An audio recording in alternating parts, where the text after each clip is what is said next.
Authorities tell us they know the names of the suspects who left the scene in a black SUV, but they are not releasing them yet. That's because they don't know how the suspects will react, and they want to question them before they have the chance to flee. News Channel 9's Alana LaFleur fills us in on what we do know about the victim so far. Alana.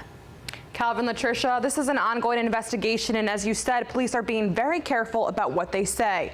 But they will say a large group tried to stop the fight before it escalated. Police say it's unusual for a night out to end the way it did for Sean Russell.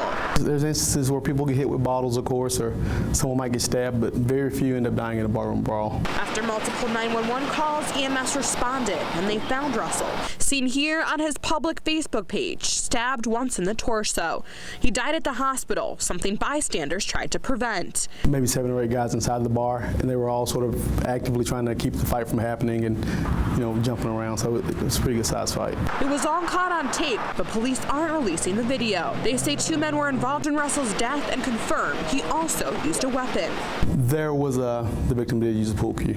Police say they're carefully looking over the video. There's a lot to be analyzed as far as that video goes, and it'd be probably premature to say if it was self-defense or not. Back in 2012, Russell pled guilty for boating under the influence. That charge came after police say a passenger on his boat, Jimmy Hess, drowned after he and Russell went overboard.